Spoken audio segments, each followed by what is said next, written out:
नमस्कार दोस्तों, लर्निफाई वेबटेक training institute में आपका स्वागत है। आज आपको एक अमेजिंग ट्रिक दिखाता हूँ। हम पावर सप्लाई को रिपेयर करते हैं। ये पावर सप्लाई का सेक्शन है दोस्तों। अब इसे हमें रिपेयर करना है।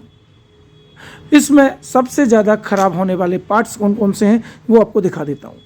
सबसे ज़्यादा खराब होता है ये मॉसफेट, और मॉसफेट खराब हुआ तो 90% PWM-IC का खराब होना तय है। अब हम ये कैसे तय करें कि मॉसफेट के साथ PWM भी खराब है? और सबसे ज़्यादा खराब होने वाला दूसरा पार्ट है ये ब्रिज रेक्टिफायर, और तीसरा है ये मेन कैपेसिटर। इनमें से कुछ भी खराब होगा तो या तो फ्यूज उड़ेगा या NTC उड़ेगी, जो स्टार्टिंग में AC इनपुट में होते हैं। अब ये भी हम चेक कर लेते हैं, ये भी चेक कर लेते हैं, ये चेक कर लेते हैं, ये चेक कर लेते हैं, लेकिन PWM-IC को चेक करने का तरीका हमें नहीं पता। इसे कैसे चेक करें? ये एक मदरबोर्ड मेरे पास आया है जिसमें मॉसफेट शॉर्ट है। अब इस मॉसफेट को हम निकाल लेंगे और नया लगाएं, या मॉसफेट के साथ साथ इसमें PWM-IC भी लगाएं। ये कैसे तय करें? क्योंकि दोस्तों मॉसफेट तो मिल जाता है लेकिन PWM-IC अवेलेबल नहीं होती।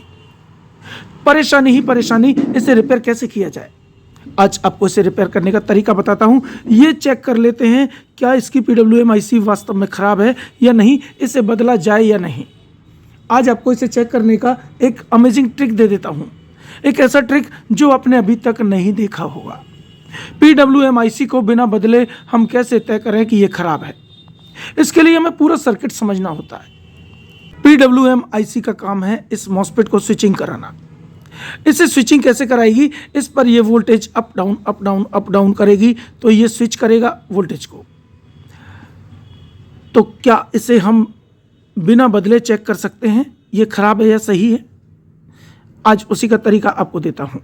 तो इसके लिए सबसे पहले हम इस मॉसफेट को उतार लेते हैं। अब मॉसफेट को उतार कर बिना PWM-IC लगाए हम ये कैसे तय करें कि ये सही है या नहीं है, आज उसका तरीका आपको बताता हूँ। उसके लिए हमें एक LED बल्ब लेना होगा। ये रहा, कोई भी एक LED बल्ब ले सकते हैं आप। और क्या करना है मैं आपको दिखाता हूँ। पहले इस मॉसफेट को उतारता हूँ। मॉसफेट को उतारने के लिए हमें SMD मशीन का उपयोग करना है। SMD मशीन को इतना हीट कर लेना है कि हमारे हाथ पर असहनीय लगने लगे। अब ये असहनीय लग रहा है, मैं इस मॉसफेट को उतारता हूँ। देखिए,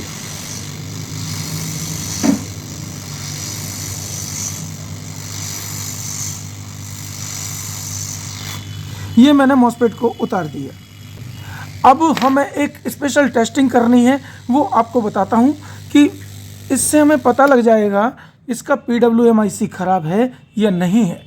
एक छोटी सी ट्रिक हमें इस मॉसफेट के, देखिए ये 3 पॉइंट, सोर्स, गेट और ड्रेन। अब ड्रेन पे तो यहाँ से 300 वोल्ट आएंगे, तो इसको छोड़ दीजिए। सोर्स और गेट पर हमें एक LED बल्ब को लगा देना है, और इन दोनों पर लगाकर बिना इस मॉसफेट के हम इसमें सप्लाई देकर देखेंगे। अगर ये LED लाइट ब्लिंकिंग करने लगे तो समझ लीजिए इसकी PWM-IC ओके है, और अगर ये नहीं जलती तो 100% PWM-IC खराब है। ये हम इसकी टेस्टिंग करते हैं, मैं आपको करके दिखाता हूँ। इस LED बल्ब को इसमें लगाता हूँ। अब देखिए मैंने ये LED इसमें सोल्ड कर दी है, ये आपको दिखाई दे रही होगी। इस मॉसफेट के सोर्स और गेट पर दोनों पर मैंने ये LED लगा दी है, ड्रेन को खाली छोड़ दिया है। अब हम इसमें सप्लाई देते हैं। सप्लाई देते ही अगर ये LED ब्लिंकिंग करने लगेगी ऐसे ऐसे, तो 100% इसकी PWM-IC ओके है, और अगर नहीं जलेगी तो इसकी PWM-IC को भी बदलना पड़ेगा। देखते हैं, प्लग लगाइए इसका। ये मैंने इसका प्लग एंटर किया और नतीजा आपको दिखाई दे गया। देखिए ये LED ने ब्लिंकिंग करना शुरू कर दिया। इसका मतलब 100% इसकी PWM-IC ओके है। इसमें PWM-IC चेंज करने की आवश्यकता नहीं है, आप तो बस इसका मॉसफेट चेंज कीजिए, इसकी सप्लाई को आराम मिल जाएगा। ये पावर सप्लाई 100% ओके बनेगी। इसकी PWM-IC प्रॉपर वर्क कर रही है। ये इसे चेक करने की एक अमेजिंग जुगाड़ थी, मैंने आपको बता दी है, और मुझे उम्मीद है आपको ये तरीका पसंद आएगा। दैट्स ऑल दोस्तों।